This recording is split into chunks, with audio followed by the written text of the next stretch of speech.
Assalamualaikum warahmatullahi wabarakatuh. Alhamdulillahil wahidil qaharil azizil ghaffaril mukawwirul laili 'alan nahar tazkiratan li ulil qulubi wal absar tabsiratan li zawil albabi wal i'tibar.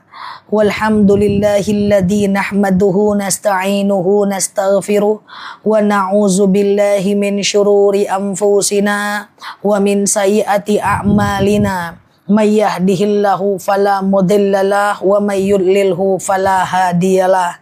Nashhadu an la ilaha illallah, nashhadu anna Muhammadan abduhu wa rasuluh, la nabiyya ba'dah amma ba'da.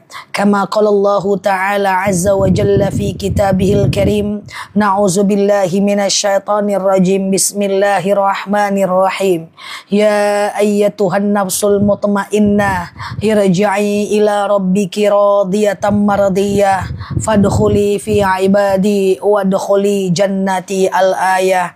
Wa kama qala nabiyyuna Muhammad ibn Abdillah, man salaka tariqan yaltamisu fihi ilman sahalallahu bihi tariqan ilal jannah. Al-hadis, sadaqallahul azim. Ibu-ibu yang saya sayangi karena Allah, alhamdulillah sebelum kita mulai kajian kita berdoa kepada Allah, semoga siapapun kita yang hadir dalam majelis ini, insya Allah Allah sehatkan badan kita, Allah kuatkan jasad kita, Allah tambah ruh keimanan kita, Allah luaskan rezeki kita, Allah angkat segala masalah kita, Allah jauhkan kita dari orang-orang zalim, Allah matikan kita dalam keadaan husnul khatimah. Amin, Allahumma amin.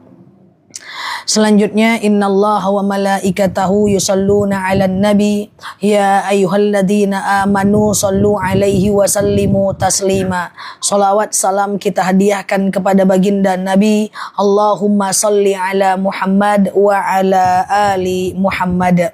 Ibu-ibu yang saya sayangi karena Allah, sekarang adalah tanggal 22 ya. Maka insyaallah tanggal 27 Juni insyaallah kita akan menghadapi tahun baru Islam atau dinamakan dengan 1 Muharram. 1 Muharram itu adalah tanggal di mana Rasulullah Shallallahu Alaihi Wasallam pertama kali menginjakkan kakinya di kota Madinah. Makanya namanya tahun baru hijrah, tahun baru hijriah. Berarti pada 1 Muharram itu Rasulullah meletakkan kakinya pertama kali di kota Madinah. Secukupnya nanti akan saya bahas apa saja yang terjadi di bulan Muharram. Kalau sempat nanti kita bicara sejarah sebentar, serta sebagai penutup kita bicara tentang apa saja amal yang bisa kita lakukan di bulan Muharram. Cocok ibu-ibu ya? Nah, yang pertama di bulan Muharram itu kita udah bahas kalau nggak salah keutamaan bulan Zulqa'dah, Zulhijjah, dan sekarang Muharram. Jadi dalam 1 tahun itu ada 4 bulan yang dinamakan dengan bulan haram. Di antaranya Zulqa'dah 2 bulan kemarin, bulan lalu, Zulhijjah bulan ini, dan Muharram bulan depan, serta Rajab nanti tengah tahun. Nah, 4 bulan ini adalah bulan haram. Apa itu bulan haram? Bulan di mana Allah Subhanahu wa ta'ala melarang kita untuk berperang karena bulan ini adalah bulan nahi mungkar. Segala dosa dilipat gandakan, segala pahala dilipat gandakan. Kalau Zulqa'dah, Zulhijjah, Muharram namanya bulan haram. Kalau Mekah, Madinah namanya tanah haram. Nah, hampir-hampir mirip. Apa itu tanah haram? Haramain, 2 tanah haram, 2 tempat di mana kalau berdosa dilipat gandakan, kalau berpahala dilipat gandakan.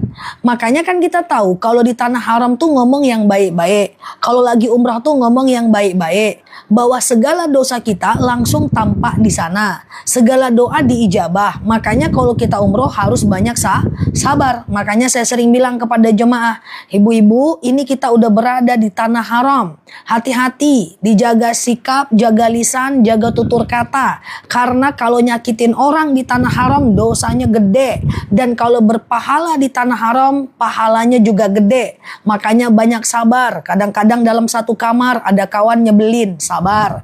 Kadang-kadang orang Arab gede-gede, tenang. Kadang-kadang tersangkui-sangkui di kursi roda orang, sabar, kan gitu kan. Nah itu tanah haram, tanah di mana kita mesti dianjurkan perbanyak menahan diri.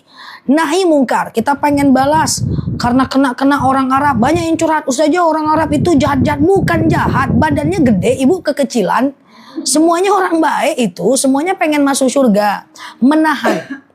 Makanya orang beriman itu adalah orang yang bisa balas, bisa marah, tapi dia memilih menahan diri. Jadi di tanah haram itu harus banyak sabar, nahi mungkar.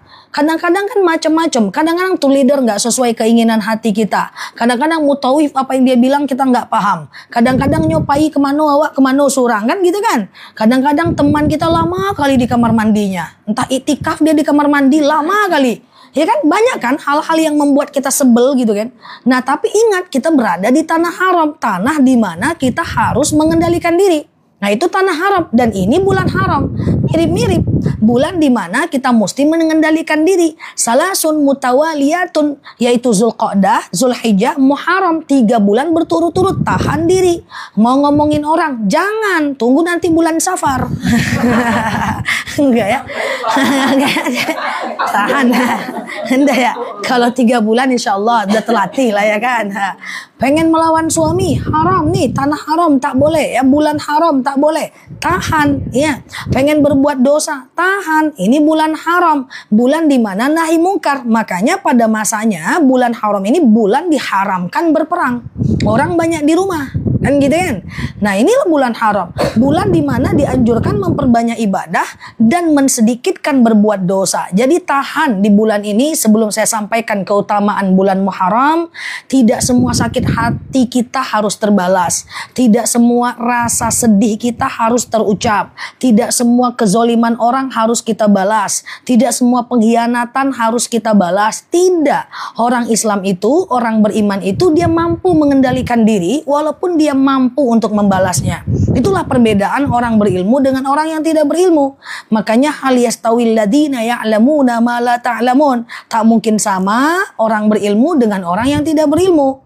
Nah, orang beriman itu dia mampu balas. Jangan macam-macam. Bisa juga. Dia punya amarah juga. Cuma dia tahan.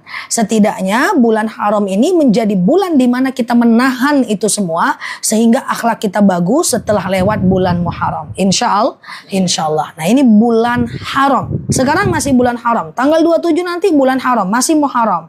1 Muharram. Nah, ini poin pertama. Yang saya cepat kali. Enggak ya. Yang kedua. Biar banyak dapatnya ya. Langsung gigi 4 ya. Yang kedua, di bulan Muharram sebegitu banyak sekali kejadian yang sekedar ilmu saja. Nanti kalau lupa ini nggak apa-apa. Yang penting amalannya jangan lupa nanti di akhir. Tapi kalau sekedar ilmu ini lupa nggak apa-apalah. 1, di bulan Muharram adalah diciptakannya Nabi Adam. Jadi Nabi Adam itu diciptakan di bulan Muharram. Maka ketika Nabi Allah diciptakan bersama Siti Hawa, apa kata Allah? Wala taqraba hazihi syajarah.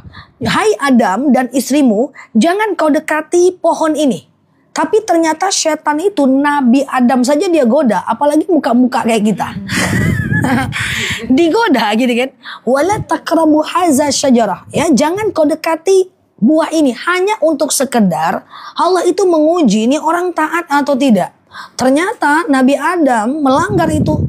Akhirnya dia makan buah itu. Allah murka lalu Nabi Adam dilemparkan ke bumi. Nabi Adam nyasarnya di India. Siti Hawa nyasarnya di Jeddah. Makanya kota Jeddah itu artinya Jeddah itu Jaddun. Jeddah itu artinya nenek moyang. Makanya Hawa jatuhnya di kota Jeddah. Dan Adam jatuhnya di India. Ketemu di Padang Arafah. Dekat Jabal Rahmah. Dekat ibu pergi umroh. Ketemu di situ, kok jauh kali jalannya? Mungkin kakinya panjang karena Nabi Adam itu 60 hasta. 60 hasta lebih kurang 30 meter lebih. Dan Siti Hawa lebih kurang 29 meter. Makamnya Adam ada di India, panjang. Saya belum ke sana, saya pengen ke sana, tapi entah kapan waktunya nggak ada gitu kan. Tapi kalau makamnya Siti Hawa itu ada di kota Jeddah. Nah, kita udah lihat makam Siti Hawa. Sekarang udah ditutup, tak bisa dilihat. Tapi berdasarkan laporan dari masyarakat, itu makam Siti Hawa panjangnya 29 meter. Lebih tinggi dari rumah bertingkat. Ya, panjang 29 meter. Hotel ya. Oke. Ya, 29 meter berarti ya kayak hotel lah. Tinggi lah. Gitu kan. Nah, itu ya. Jadi ketemu di padang Arafah, gitu kan. Mereka mohon ampun kepada Allah Azza wa Jalla dan diterimalah taubat mereka. Diterimanya taubat mereka itulah terjadi di bulan Muharram. Lah diciptakannya Adam di bulan Muharram dan diterimanya taubat juga di bulan Muharram. Clear sampai sini? Sekedar ilmu saja bahwa betapa pentingnya bulan Muharram itu. Yang ketiga, di bulan Muharram adalah dikeluarkannya Nabi Yunus dari perut ikan. Kita tahu masing-masing Nabi macam punya ujian banyak, betul? Di antaranya Nabi Yunus masuk ke dalam perut ikan dan dia ketakutan di tengah gelapnya perut ikan. Lalu kemudian dia berdoa, La ilaha illa anta subhanaka inni kuntu minaz zalimin. Dikeluarkannya macam dari perut ikan di bulan Muharram. Oke? Kalau nggak ingat nggak apa-apa dong. Ceringi-ceringi dari tadi ya kan. Yang keempat, di bulan Muharram juga yaitu dimasukkannya Nabi Yusuf ke dalam sumur oleh keluarganya. Oleh kakak-kakaknya. Nabi Yusuf nabi yang paling ganteng, betul ya. Dimasukkannya ke dalam sumur dan diselamatkannya itu juga terjadi di bulan Muharram. Nggak tahu lagi saya. Yang kelima ya, ini dalam kitab I'anatut Talibin ya. Yang kelima adalah di Nabi Ayub apa ujiannya? Sakit macam sakit kulit lah gitu ya. Macam sakit kulit. Disembuhkannya Nabi Ayub dari sakit kulitnya di bulan Muharram. Coba, semua nabi ada ujian kan? Seberapalah ujian kita? Nabi Yakub apa ujiannya? Buta. Disembuhkannya Nabi Yakub dari butanya di bulan Muharram. Bayangkan, Nabi Yunus masuk perut ikan. Gimana ceritanya? Kita terjelungkang aja mobil masuk parit, kita pusingnya luar biasa. Diselamatkannya Nabi Yunus dalam perut ikan. Dikeluarkannya Nabi Yusuf dari sumur. Disembuhkannya Nabi Yakub dari buta. Kemudian disembuhkannya Nabi Ayub dari luka-lukanya. Sembuh. Nabi Ayub ya alaihi salam itu terjadi di bulan Muharram. Apalagi masih mau lanjut? Masih oke ya? Nah, selanjutnya di bulan Muharram adalah dilahirkannya Abul Anbiya. Siapa dia? Bapak para nabi. Siapa dia? Nabi Ibrahim. Lahirnya di bulan Muharram. Nabi Ibrahim ini luar biasa. Kenapa dikenal dengan Abul Anbiya? Nikah dengan Siti Sarah tidak punya anak. Nikah dengan Siti Hajar, lahir Ismail. Lama kan gak punya anak. Rupa-rupanya setelah Ismail lahir, Siti Sarah punya anak. Hamil, namanya Ishak. Nanti keturunannya Yakub, Yusuf, Ayub. Semuanya itu keturunan Nabi Ibrahim. Makanya dikenal dari Abul Anbiya. Lama gak punya anak, rupa-rupanya ada hikmahnya. Ternyata lama gak punya anak rata-rata para nabi. Termasuk Syuaib ya, Masya Allah ya. Nah, itulah Nabi Ibrahim. Dan Nabi Ibrahim itu punya ujian yang sangat besar dalam hidupnya. Ujian Nabi Ibrahim itu kan luar biasa. Salah satunya apa? Nggak punya anak. Harus meninggalkan Siti Hajar di padang pasir. Anaknya harus dibunuh dengan peristiwa Idul Adha. Udah gitu, musuhnya Nabi Ibrahim siapa namanya? Namrud. Masing-masing Nabi kan punya musuh. Nabi Musa musuhnya Fir'aun. Nabi Ibrahim musuhnya Namrud. Rasulullah musuhnya Abu Lahab, Abu-Abu. Ya kan? Nah, lalu ketika Nabi Ibrahim dibakar oleh Raja Namrud, lalu kemudian Allah berkata, Qulna ya naru kuni barda wa salama ala Ibrahim. Hai api, jadilah engkau dingin dan dingin untuk Nabi Ibrahim. Terjadi dingin itu di bulan Muharram juga. Lahirnya di bulan Muharram, didinginkan api oleh Nabi Ibrahim di bulan Muharram. Banyak ya?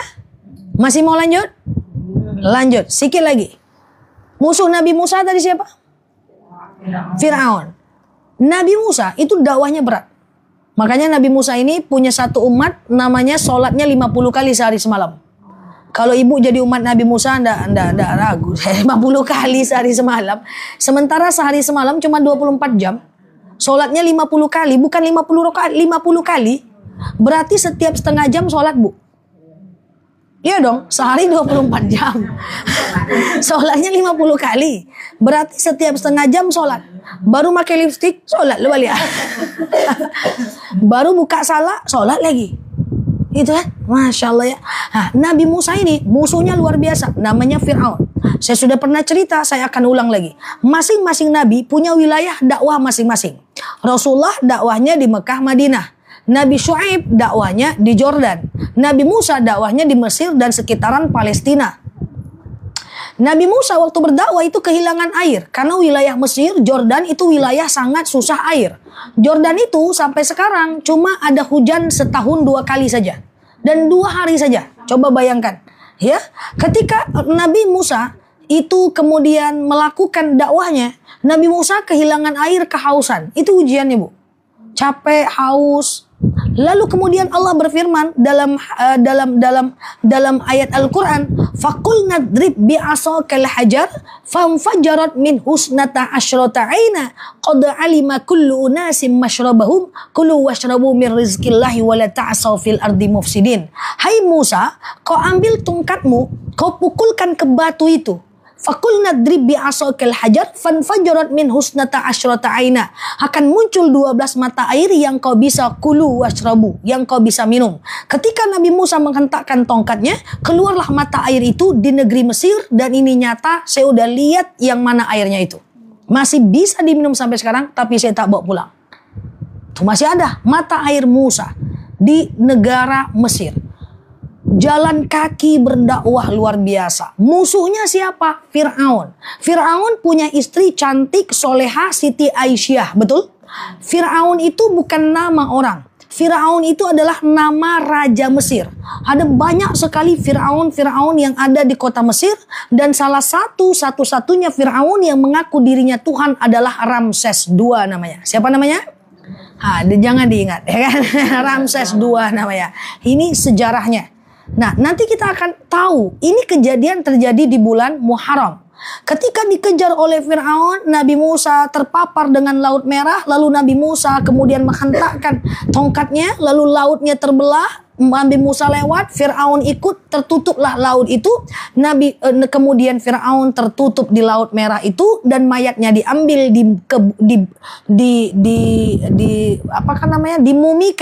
dimumikan di Museum Nasional Mesir yang bisa kita lihat sampai sekarang. Masih ada ya museumnya. Jadi di Museum Nasional Mesir itu banyak Fir'aun, ratusan Fir'aun.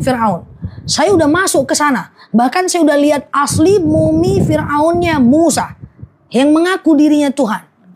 Ramses II, saya udah lihat betul. Tapi sombong dia, saya panggil tak nyaut dia. Ya kan?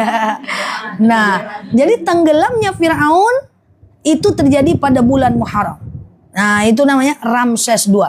Kalau piramida itu juga makam Fir'aun, tapi bukan Ramses II. Ramses II itu muminya ada di dalam Museum Nasional Mesir. Mesir itu ahli memumi-mumikan. Semua dimumikan. Bahkan kiswah pertama Ka'bah itu ada di Museum Mesir. Penutup Ka'bah yang pertama di dunia masih utuh sampai sekarang ada di Museum Nasional Mesir. Ya, kursi Fir'aun. Ya, karpet Fir'aun, semuanya lengkap di Museum Nasional Mesir. Semua Fir'aun tuh ada, tapi tidak mirip sama ibu-ibu, beda sedikit. Ya kan? Itulah Fir'aun. Dan terjadinya itu di bulan Muharram. Ini Masya Allah ya, dalam kitab I'anatul Talibin dijelaskan bahwa semuanya terjadi di bulan Muharram. Makanya saya cerita sedikit betapa susahnya dakwah para nabi. Maka kita ini dalam ibadah capek-capek dikit nggak apa-apalah. Ya, lelah-lelah dikit nggak apa-apalah. Para nabi itu capeknya luar biasa. Bayangkan Nabi Musa setelah banyak orang yang masuk ke dalam agamanya, dia capek, dia ingin istirahat di Bukit Sinai. Dia bilang, lalu dia pergi ke kaki Bukit Sinai di semenanjung Sinai. Dia kemudian ketemu dengan saudara kandungnya di kaki Bukit Sinai namanya Nabi Harun. Itu saudara kandungnya Nabi Musa. Ibaratnya ginilah, run gitulah. Ini aku titipkan sahabatku di bawah kaki bukit ini. Kalian bersama-sama, aku mau ke atas dulu. Rencananya dia ingin mencari Tuhan. Pergilah dia naik ke atas ke Bukit Tursina. Ya, di dalam atas Bukit Tursina itu ada lobang Musa. Dan saya sudah cerita, saya sudah sampai ke lobang Bukit Musa di Bukit Sinai. Di belakangnya Palestina Israel. Perbatasan Mesir dengan Palestina. Bayangkan capeknya Nabi Musa naik ke atas. Katanya ingin bertemu dengan Allah Azza wa Jalla. Lalu nyampe ke atas. Kemudian Nabi Musa berkata, "Ya Rab, unzur. Aku pengen lihat mukamu ya Allah." Saking susahnya berdakwah. Orang gak percaya sama saya. Apa kata Allah? "Lantaroni, kau tak akan pernah lihat aku. Walakin unzur ilal jabal, tapi kau lihatlah di gunung-gunung ini." Allah hancurkan gunung itu, lalu kemudian Allah satukan gunung itu di hadapan Nabi Musa. Setelah Nabi Musa puas, ternyata Allah itu ada. Nabi Musa turun ke kaki bukit, ternyata Nabi Harun sudah meninggal. Dan orang-orang yang ditipkan dengan Nabi Harun kembali lagi ke agama Fir'aun. Sedih gak itu? Luar biasa. Makanya makam Nabi Harun itu ada di kaki Bukit Sinai. Karena para nabi di mana dia dimatikan, di situ dia dikuburkan. Termasuk Rasulullah. Raudhah itu kan dulu rumah Aisyah. Meninggalnya di rumah Aisyah. Langsung digali tanah di bawah. Di ruang tamunya Aisyah. Nabi Harun di kaki gunung Sinai. Dan itu semua yang saya ceritakan terjadi di bulan Muharram. Masya Allah. Jadi kalau kita capek-capek dalam ibadah, ingat para nabi. Capek kerja, ingat para nabi. Rasulullah itu dakwah negeri Syam 4 negara. Suriah, Libanon, Jordania, Palestina. 4 negara. Kita jual lontong depan rumah aja ngeluhnya luar biasa. Kan gitu kan? Tuh, Masya Allah ya. Nah, ini semuanya terjadi di bulan Muharram. Sehingga dengan itu kita bisa tahu bahwa betapa sulitnya kehidupan para nabi pada masanya. Oh iyalah, enak dia kan nabi lah. Nabi kan manusia biasa, Bu. Nabi itu manusia. Cuman bedanya para nabi itu kalau salah dia langsung Allah ingatkan. Kalau kita salah, Rasulullah pernah salah nggak? Rasulullah pernah melakukan salah nggak? Salah dong, tapi langsung dalam majelis taklim Rasulullah ada orang buta minta-minta dia cuekin. Apa kata Allah? Abasa wa tawalla anja ahul a'ma. Jadi kalau Rasulullah salah, langsung Allah ingatkan. Kalau kita salah, tidak langsung diingatkan. Makanya Rasulullah itu kalau salah, beliau segera istighfar, bertaubat, maksum, masuk surga. Nah, itu sebab karena kita bukan maksum, kita bukan calon ahli surga, maka kita harus bertaubat dalam setiap kesalahan kita. Dan ini sekedar pengetahuan saja, semuanya dilakukan terjadi di bulan Muharram. Yuk kita lanjut. Selanjutnya, kami udah tahu nih apa kejadian yang terjadi di bulan Muharram. Pertanyaannya, apa amal yang bisa kami lakukan di bulan Muharram? 1. Nanti di malam 27, berarti 26 malam lebih kurang Juni ini, ibu coba macam baca doa awal tahun, akhir tahun. Bisa dibaca doa akhir tahun dan awal tahun. Ya, bisa dibaca, pilih waktu, pergantian waktu dalam Islam dimulai dari macam maghrib. Bisa menjelang maghrib baca awal tahun, kemudian bisa menjelang tidur baca doa akhir tahun. Oke, itu bisa dibaca dalam kitab-kitab Majmu' Syarif atau lihat aja di internet, baca habis sholat Isya misalnya. Atau mau tidur, baca doa awal tahun dan akhir tahun habis sholat Isya pada tanggal lebih kurang 27 malam. Oke? Nah, nanti 26 malam. Jika malam Jumat, karena hari Jumat tanggal 27. Berarti malam Jumat. Nah, ya baca doa awal tahun dan akhir tahun. Iya kah? Malam Jumat ya? Iya. Nah, berarti Kamis malam Jumat. Nah, jadi awal tahunnya itu sebelum maghrib. Udah masuk. Awal tahun, akhir tahun sebelum maghrib.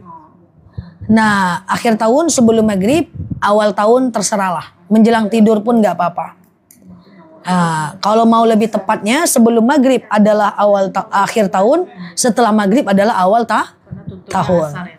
Iya, gitu. Tutupnya ba'da asar kan. Tapi kalaupun tidak, ya mau tidur pun tidak masalah. Ya, doa awal tahun, akhir tahun. Karena itu hari Jumat, gaslah dengan Al-Muluk, gaslah dengan Al-Kahfi. Karena kalau kita baca Al-Muluk setiap malam Jumat, maka kita akan terlindung dari siksa kubur. Kalau kita baca Al-Kahfi, dilindungi dari Jumat satu ke Jumat lain dan dijauhkan dari fitnah Dajjal. Nah, jadi agak santai lah sedikit tuh. Tahun baru ya. Tanggal merah nggak sih? Ya. Tanggal merah ya. Agak santai lah. Besok kan. Anak kan libur. Iya. Anak-anak libur, Jumatnya tanggal merah. Santai lah ya kan. Agak-agak malam sedikit tidur tak apa-apalah. Nah itu kan, nah itu dia. Itu yang pertama ya. Yang kedua, puasa hanya ada Tasu'a dan Asyura yang masyhur. Beda dengan puasa Zulhijjah. 1 sampai 9 Zulhijjah. 1 sampai 7 Zulhijjah, puasa Zulhijjah. 8 Tarwiyah, 9 Arafah. Itu 9 hari dianjurkan. Hari 10 menahan kemarin. Nah sekarang beda. Sekarang Muharram yang dianjurkan adalah puasa Tasu'a dan Asyura. Coba ingat tanggalnya. 10 Muharram itu lebih kurang tanggal 6 Juli, hari Minggu. Niatkan puasa Asyura. Berasal dari kata adalah 10. Asyar, 10. Hari 10 Muharram tanggal 6 Juli. Sengaja aku puasa Asyura sunnah atasku karena Allah. Sampai sini paham? Apa fadilah puasa Asyura? Fadilahnya apa? Mirip dengan fadilah puasa Arafah, diampunkan puasa 1 tahun yang lalu menurut hadis riwayat Muslim. Sengaja aku puasa Asyura sunnah atasku karena Allah. Clear sampai sini? Nah kemudian, tapi pada masanya, pada masa Nabi dahulu, orang Yahudi juga puasa Asyura. Pada masanya, merayakan kemenangan mereka karena sejarah agama mereka. Lalu sahabat bertanya kepada Rasulullah, ya Rasulullah, bagaimana ceritanya tahun ini kita puasa Asyura, mereka juga puasa Asyura. Kan gak boleh kita sama-sama dengan orang Yahudi. Harusnya kan beda, makanya kita suka membedakan diri kita dengan orang Yahudi. Contoh, laki-laki cukur kumis, panjangkan jenggot. Kan gitu kan? Kenapa? Karena orang non-muslim panjang kumis, panjang jenggot. Sinterklas, panjang kumis, panjang jenggot. Paulus Benedictus, panjang kumis, panjang jenggot. Kalau Islam, cukur kumis, panjangkan jenggot. Khaliful Yahud, membedakan diri dari orang Yahudi. Beda kan? Beda. Contoh lagi bedanya. Kenapa kita disunahkan sahur? Karena orang Yahudi puasa, tapi tidak sahur. Nah kita puasa, dianjurkan sahur, membedakan diri dari orang Yahudi. Dalam sahur ada berkah, dan dalam sahur doa kita diijabah. Tuh yang kedua tuh, contoh-contohnya. Yang ketiga, kenapa tidak boleh sholat habis subuh, habis asar, dan jam 12 saat matahari tepat di atas kepala? Kenapa? Karena orang Majusi menyembah matahari Tuhannya yang akan muncul di habis subuh, Tuhannya yang di atas kepala sebelum azan zuhur, Tuhannya yang akan pergi sebelum azan asar. Sebelum azan maghrib. Maka tidak disunahkan sholat di 3 waktu itu. Dan tidak disunahkan menguburkan jenazah di 3 waktu itu. Karena itulah kerjanya orang Yahudi. Dia sholat di waktu, dia sembahyang di waktu itu, dia kuburkan jenazah di waktu itu. Kenapa tidak boleh niup lilin lagi ulang tahun? Karena orang Nasrani berdoa depan lilin. Janganlah ibu jemaah make wish berdoa depan lilin. Jemaah siatu saja nela depan yang kapalo. Janganlah ibu pakai lilin ulang tahun. Iya kan, make wish pula ibu. Enggak boleh. Khaliful Yahud, bedakan diri kita dari orang Yahudi, dari orang non muslim kan gitu. Nah, jadi balik kepada cerita kita yang tadi. Ya Rasulullah, kata sahabat, hei, orang Yahudi juga puasa ini. Masa iya? Kata Rasulullah. Begitulah kira-kira. Oh ya udah, supaya kita membedakan diri kita dari mereka, kita tambah puasa 1 hari sebelumnya, kita mulai tahun depan. Tapi sebelum berarti tahun depan ditambah dengan puasa Tasu'a kata Rasulullah. Tapi Rasulullah tidak sempat berpuasa di tahun depan, udah meninggal sebelum berpuasa Tasu'a. Makanya terjadi ikhtilaf itu. Ada yang mengatakan nggak perlu karena tidak dilakukan oleh Rasulullah. Puasa Asyura aja. Tapi gimana pun Rasulullah udah berpesan dalam hadis sahih. Oke. Tahun depan kita tambah Tasu'a dan Asyura supaya beda dengan orang Yahudi. Paham sampai sini? Tapi memang pada akhirnya Rasulullah tidak melakukan. Karena sudah pendek umur, sudah tidak adalah baginda Nabi. Jadi pertama baca doa awal tahun akhir tak. Yang kedua apa? puasa Tasu'a dan puasa Asyura. Yang ketiga, di bulan Muharram, yang ketiga perbanyak sholawat. Kenapa? Karena di bulan Muharram Rasulullah hijrah dari kota Mekah ke kota Madinah, namanya bulan hijrah, tahun baru hijrah. Rasulullah 13 tahun dakwah di Mekah tidak sukses. Akhirnya hijrah dari Mekah ke Madinah jalan kaki 450 km. Dari sini ke Padang jalan kaki. Lihat lo. Jalan kaki hijrah. 1 tahun di kota Madinah dakwah Rasulullah sukses. Kenapa? Karena karakter orang Mekah beda dengan Madinah. Waktu 13 tahun Rasulullah dakwah di kota Mekah, itu tidak sukses dakwahnya. Kenapa? Di kota Mekah tuh banyak orang kaya. Jadi Abu Lahab, Abu Sofyan, Abu Lahab, Abu itu orang kaya. Orang berilmu, keras. Jadi lebih susah dakwah di kalangan orang udah merasa punya ilmu dibanding dakwah di kalangan orang yang pengen ilmu. Itu beda. Lu saya dakwah udah 21 tahun, Bu. 22 tahun. Saya udah tahu banget dakwah. Tiap hari saya dakwah. Dakwah di kalangan orang yang merasa punya ilmu, dakwah di kalangan orang yang butuh ilmu, jauh beda, Bu. Kalau dakwah di kalangan orang yang butuh ilmu, baru nengok muka saya aja udah mengangguk dia. Saya belum ngomong lagi. Mengangguk apa, Bu? Saking semangatnya dia kan. Baru sampai masjid, belum saya ngomong salah, mengangguk dia. Begitulah dia butuhnya ilmu pengetahuan. Mulai dari akhlak kita, etika kita, cara bicara kita, cara kita hidup, semua mereka tiru. Karena butuh ilmu begitu loh. Beda dakwah dengan orang-orang yang sudah merasa dirinya tahu. Itulah karakternya Mekah. Abu Lahab, Abu Sofyan, Abu Jahal, Abu itu udah merasa tahu. Udah merasa hebat, udah merasa kaya, merasa paling dermawan. Makanya kesombongan itu akan menyebabkan kebenaran susah masuk dalam diri kita. Makanya akhlak nomor 1 dibanding ilmu. Makanya kalau kita punya ilmu, ada 2 pilihan. Kita menjadi orang berilmu yang rendah hatinya, atau menjadi orang yang ilmu, merasa punya ilmu, itu repot. Ya. Nah ujung-ujungnya kita punya ilmu nyari-nyari kesalahan orang. Kita punya ilmu, kita merasa paling benar.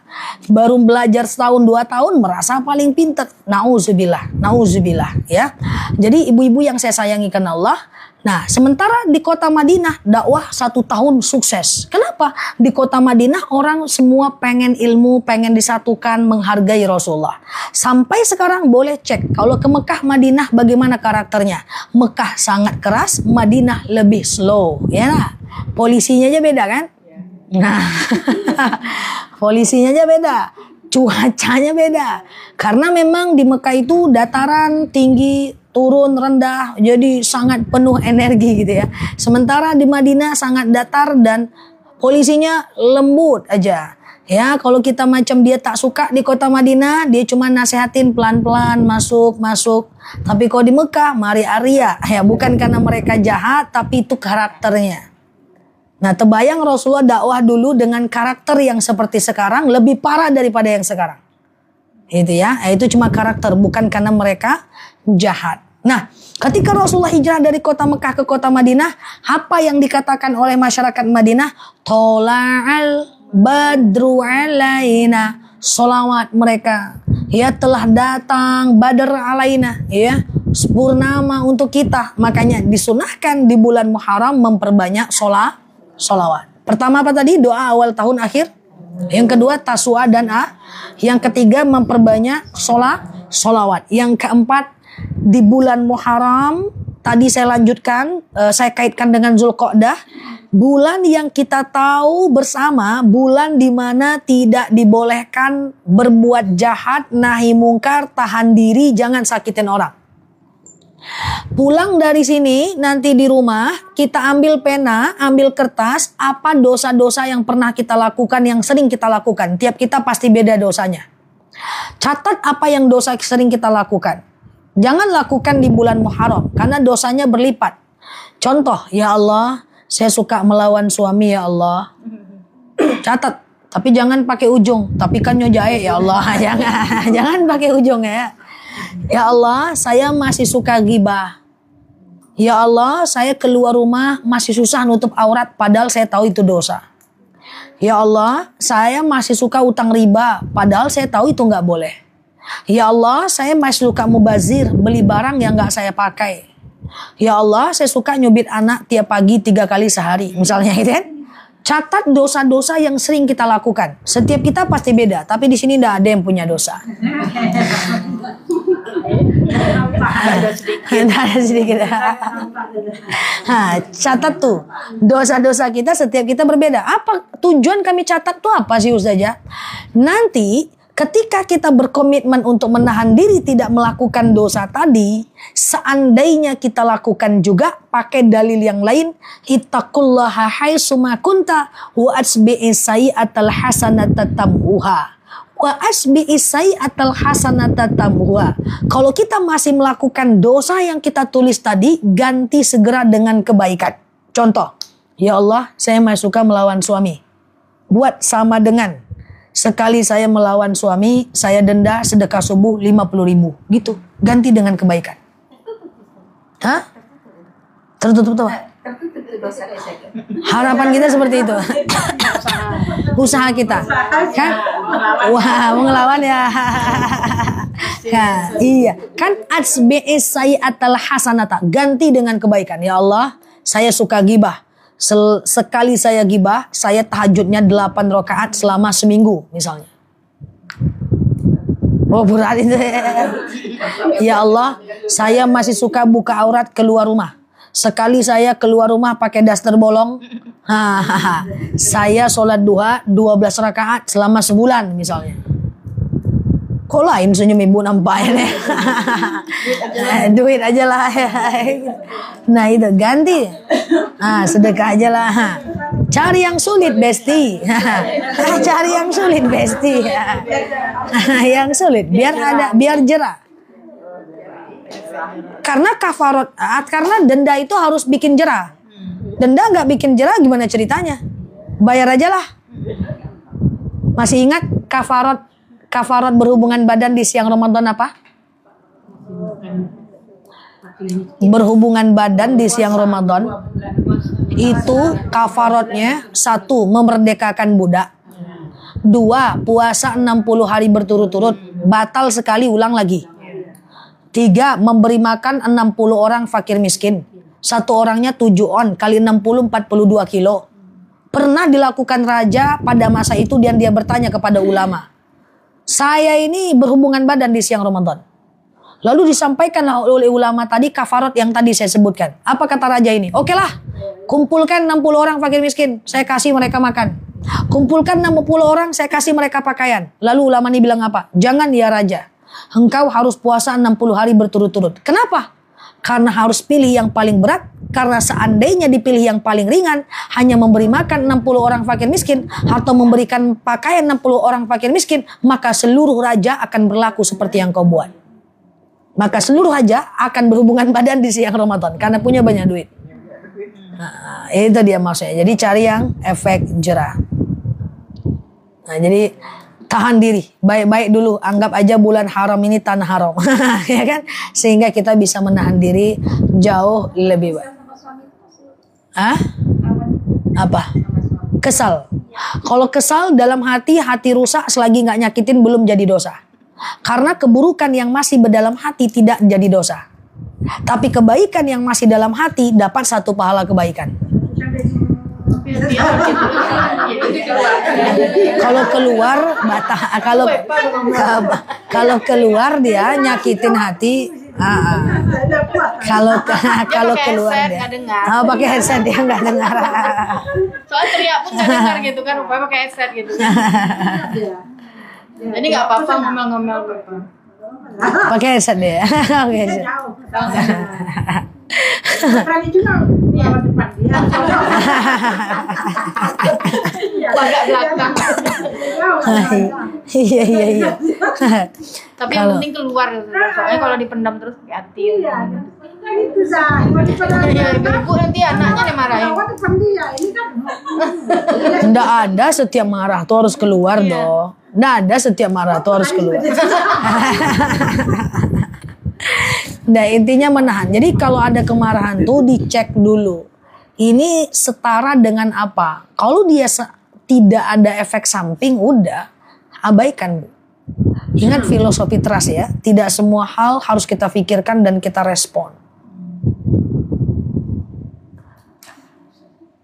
Enggak lain ibu nengok ya. Makin lama bersama tuh makin banyak. Makin banyak ya. Beda lah orang tua sama orang muda. Beda ya. Orang tua udah gak ada kerja lagi. Oke. Saya kemarin ada lihat macam orang tua anaknya numpahin air, dimarahin habis-habisan. Gimana ceritanya? Kan tinggal diberesin. Sekarang mau dimarahin atau enggak, tetap beresin enggak? Tetap beresin enggak? Kalau anaknya udah gede, nakal, dia marahin, masih masuk akal. Ini anak masih kecil, tak punya akal, belum berakal, dia marahin. Berarti orang tua tak punya akal juga. Nah, kan gitu kan. Jadi marah tak batampe. Jadi marah pada tempatnya. Marah itu hanya kalau ada efek bagi kita. Kalau nggak ada efek, udah. Oke, kalau ada suami nggak sesuai keinginan hati, lihat efeknya. Atau lihat kelebihannya. Misalnya nih, dia habis subuh tidur, bangun lagi jam 10. Tapi dia, efeknya apa? Efeknya apa dulu? Kalau dia tetap menafkahi, dia tetap bekerja. Kalau ada kerja, kalau nggak kerja, ya dia tidur. Udah, ingat kelebihannya. Sambil doakan supaya suatu ketika dia bisa berubah. Nih soal suami ini seperti yang ibu tanyain ini, saya pun sendiri agak bingung nih. Ya, ada yang curhat ke saya, Ustazah, iya kesel sama suami. Ngapa tuh? Ngomong gak nyambung saja. Saya ngomong panjang, dia cuma ngomong, oh gitu aja nya Ustazah. Nanti yang suami cerewet curhat juga ke saya, Ustazah pusing saya. Apa? Suami saya cerewet. Saya di tengah-tengah. Yang betul tuh cerewet atau yang pendiam ya. Kadang-kadang orang itu bukan mengecewakan kita, tapi ekspektasi kita yang besar daripada keinginan kita, daripada kenyataan. So, tidak usah banyak berharap pada manusia, termasuk orang tua kita, termasuk suami kita. Kita ini kecewa bukan karena orang salah, tapi harapan kita terlalu besar dibanding apa yang bisa mereka berikan. Terlalu tinggi mengambil harapan. Harapan terlalu tinggi. Turun aja teh. Tapi kan banyak kasus yang maksudnya ibu-ibu banyak yang saya temui gitu, maksudnya udah lama berumah tangga karena udah nggak tahan daripada ini mending pisah gitu, karena ada orang tua kawan kayak gitu, udah maksudnya dia nggak tahan sama suaminya, ini pelit banget gitu kan, sementara dia maksudnya itu udah menahan, tapi dia menunggu sampai anaknya udah kerja semua, habis itu dia tinggalin, ya udah tinggalin aja lu, bodo amat gitu. Oke, cerai gitu ya. Iya. Jadi gini, inti dari rumah tangga adalah mendatangkan kepada surga. Sampai itu sepakat nggak? Nikah itu adalah mendatangkan kepada ibadah. Sampai situ sepakat nggak? Kalau kita salah pilih mana? Ya ini dulu. Kalau sekarang kan udah bisa buat maksud itu, kalau orang-orang sekarang kan cari suami yang beriman yang bisa bawa ke surga. Kalau dulu kan maksudnya saya pun termasuk enggak standar saya untuk menikah tuh, kita kan nggak tahu dilamar orang udah gitu kan, yang penting kita suka, orang tua suka, terus nggak ada. Kalau mungkin saudara saya syaratnya harus hafal ini, harus apa yang bisa mengimami, yang bisa ini. Terus kalau kita udah salah pilih, bukan salah pilih istilahnya. Boleh nggak kita bisa? Ya, jadi itulah jodoh kita gitu. Karena kan memang yang baik untuk yang baik, tapi kan kita berusaha baik gitu. Jadi banyak kasusnya itu ya ibu-ibu ini kalau udah nggak tahan, udah tinggalin aja, bodo amat. Maksudnya tuh daripada nanti makin tua gua makin susah, sementara kan sebenarnya berumah tangga tuh pas tuanya itulah gitu ya. Karena rasanya udah ya kita kayak saudara aja lah gitu, nggak kayak apa lagi gitu. Iya. Jadi gini. Kita jawab ya. Dari sini kita jawabnya nih, alurnya dari sini nih. Bahwa nikah itu untuk ibadah. Harapan kita nikah supaya kita bisa menyempurnakan agama kita dengan menikah. Jadi tujuan nikah itu ibadah biar kita masuk surga. Sampai sini clear nggak? Jadi harusnya dengan kita menikah, kita itu bisa menjadikan rumah tangga itu sebagai ladang ibadah. Selagi tujuannya sampai, lanjutkanlah pernikahan itu. Tapi kalau rumah tangga itu sudah tidak bisa lagi mendatangkan kepada ibadah. Contoh, dia selingkuh. Kita nggak mau melayani karena dia udah selingkuh. Kira-kira kalau suami selingkuh, ibu nggak mau melayani, ibu dosa nggak? Dosa nggak? Jangan ragu jawabnya. Coba jawab ya. Ketika suaminya selingkuh misalnya, lalu kemudian karena dia selingkuh hati ini sakit, lalu kemudian kita tidak bisa melayani, dosa nggak? Dia selingkuh, dosa nggak? Oke, udahlah selingkuh, dia tidak mau menafkahi, dia pelit misalnya. Lalu kemudian karena dia pelit, kita tidak mau melayani. Setiap dia butuh, kita tidak mau melayani, dosa nggak? Dosa. Lalu berantem nih, karena kita nggak mau melayani, dia menghina, kita mencaci, dosa nggak? Lalu kemudian berantem lagi nih, lalu kemudian dia hina kita hina balik dia, dosa nggak? Kalau dia sudah ada dosa di dalamnya, dalam Islam nggak apa-apa diakhiri. Loh ngapain harus dosa terus isinya? Lebih baik sendiri, tetapi memperbaiki diri, janji lebih baik lagi dalam kesendirian. Jadi Islam itu agama yang manusiawi, Bu. Yang tidak boleh cerai itu adalah pengen dibelikan motor, nggak dibeli-beliin, cerai. Itu baru nggak boleh. Iya kan? Nah jadi intinya itu kalau dia sudah tidak mendatangkan kepada ibadah. Makanya saya bilang, Nel, aku tak mau lagi ngelayanin suami saya. Ngapa? Dia main perempuan, udah gitu nggak menafkahi saya. Kayak gitu. Terus gimana? Kalau aku nggak ngelayanin dia, dosa nggak? Dosa. Kok gitu kali ngomongnya, Nel? Memang dosa. Kalau aku nggak mau lagi, pisah daripada lu dosa terus. Islamnya agama manusiawi. Agama non muslim nggak boleh cerai, Bu. Jangan coba-coba. Jangan coba-coba cerai agama non muslim. Emang tidak dianjurkan. Ini bukan rekomendasi untuk cerai, bukan ya, Bu ya. Nah, ini kita ingin melihat bagaimana ukurannya. Nah, bagaimana ukurannya? Makanya dalam sigot nikah apa bacaannya? Buku nikah, apabila seorang suami tidak menafkahi istrinya, lalu istri tidak ridha, maka boleh digugat. Sekarang, Ustazah, dia tidak menafkahi, saya ikhlas, dosa nggak? Enggak, dapat pahala malah gitu kan. Suaminya kan nggak dosa, malah karena istrinya ikhlas. Selama mampu ikhlas, lanjutkan rumah tangga tuh. Bare ikhlas ya. Jadi ini ya, jadi bahkan ya kalau ada suami pelit boleh curi duitnya kok. Nanti kehilangan istri Abu Sufyan pernah bertanya kepada Rasulullah, ya Rasulullah, cemana ini suamiku pelit? Apa kata Rasulullah? Khuz libanatikum wa li abnaikum. Ambil uangnya kebutuhan anak laki-lakimu untuk kebutuhan anak perempuanmu. Menafkahi istri itu berat. Dia adalah bagian dari kewajiban. Makanya suami yang tidak bisa menafkahi istri sebelum nikah tapi belum bekerja, maka makruh menikah. Harusnya menahan hawa nafsu syahwatnya dengan berpuasa dan berolahraga. Karena selama tidak menafkahi istri, selama istri tidak ridho, selamanya berdosa. Istrinya nggak ridho dia, suaminya nggak nafkahi, sebanyak itu dosa suaminya. Bayangkanlah tuh. Ngapa harus dilanjutkan? Selama itu pula akhirnya istrinya tidak mau melayani juga. Jadi ini bukan rekomendasi. Ini meletakkan hukum pada tempatnya. Tapi selagi mampu bersabar, justru dengan itu dia semakin ikhlas. Atau suaminya sakit, dia terus sama-sama setia. Yang penting suami saya nggak selingkuh, biarlah sedikit saya nikmati bersama. Tentu itu lebih bagus. Oke? Kok gitu nih? Tapi ini saya pernah baca juga, maksudnya nafkah istri dan uang kebutuhan rumah tangga itu beda gitu. Sementara para suami pasti beranggapannya dia udah ngasih uang, ya udah gue udah nafkahin lu gitu. Nafkah untuk istri itu ada dua. Dua itu dipecah jadi yang satunya 3. Sandang, pangan, papan. Sandang itu pakaian, tempat tinggal yang layak,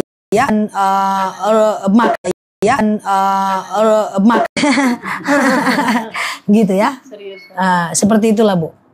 Sandang, pangan, papan. Kemudian batin. Apa nafkah batin?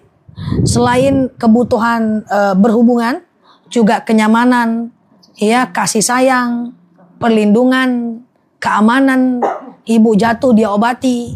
Bukan kalau ibu jatuh dia bilang ke mama tuh. Pas pacaran hati-hati sayang gitu ya. Oke, demikian ya. Baik, jadi itu prinsipnya. Jadi tidak merekomendasikan untuk berpisah, tapi jika rumah tangga itu masih bisa dijadikan alat untuk menuju surga, bertahanlah. Tapi kalau dosa aja terus, ngapain kita pertahankan? Oke? Bicara Muharram ujung-ujungnya. Ya, karena bulan Muharram bulan ini, bulan cerai. Enggak boleh cerai ya? Bulan nikah, enggak boleh nikah. Banyak yang bilang ini kan? Enggak.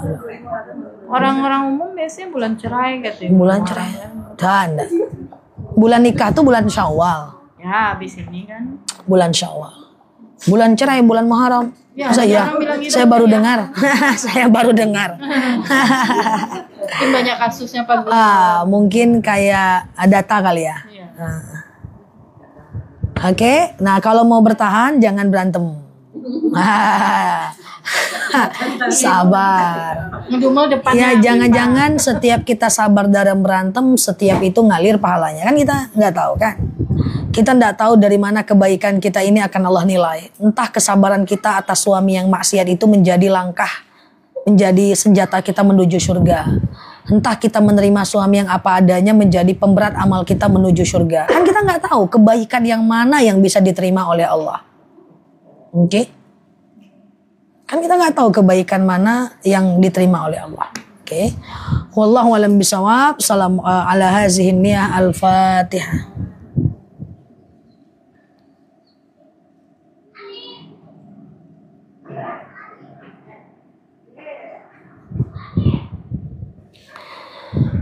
Amin ya Allah, amin ya Rahman, amin amin ya mujibas sa'ilin. Allahumma salli ala Muhammad wa ala ali Muhammad. Allahumma inna nas'aluka ridhaka wal jannah, na'udzubika min sakhatika wan nar. Allahumma inna nas'aluka salamatan fi dinina, afiyatan fi jasadina, ziyadatan fi ilmina, barakatan fi rizqina, taubatan qabla al-maut, rahmatan indal maut, maghfiratan ba'dal maut.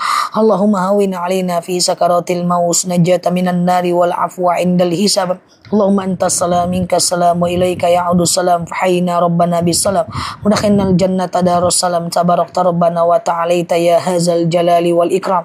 Allahumma inna na'udzubika minal hammi wal hazan, na'udzubika minal ajzi wal kasal, na'udzubika minal jubni wal bukhli, na'udzubika min ghalabati dani wa qahari rijal.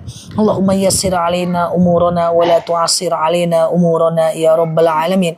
Allahumma in kana rizquna fis sama fa anzilhu, wa in kana rizquna fil ardi fa akhrijhu, wa in kana rizquna ba'idan faqribuhu, wa in kana rizquna haraman fatahiruhu ya rabbal alamin. Allahumma khususan ila arwahi abina Jaswir bin Mayan wa ila arwahi kulli muslimina wal muslimat. Allahumma ja'al qabrahum rawdatan min riyadil jannah wa la taj'al qabrahum huratan min hubarin niran.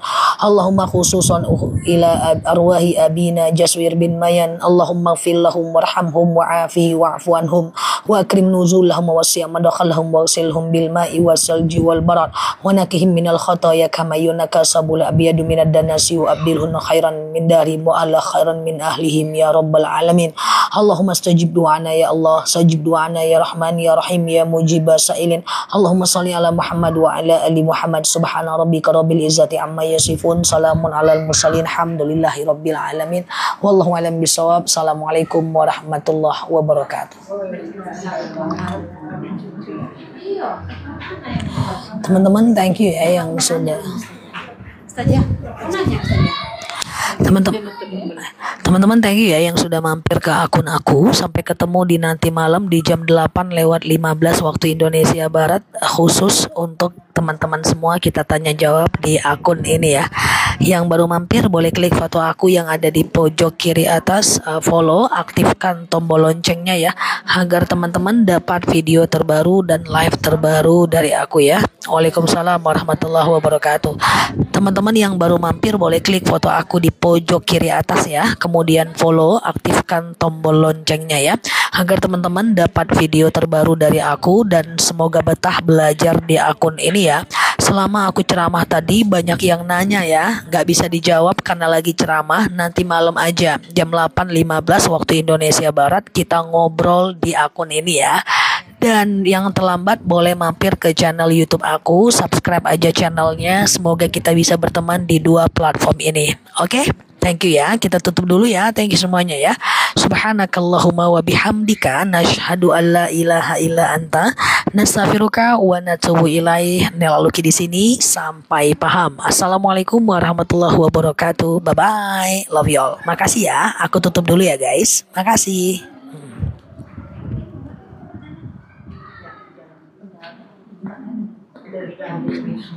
Okay.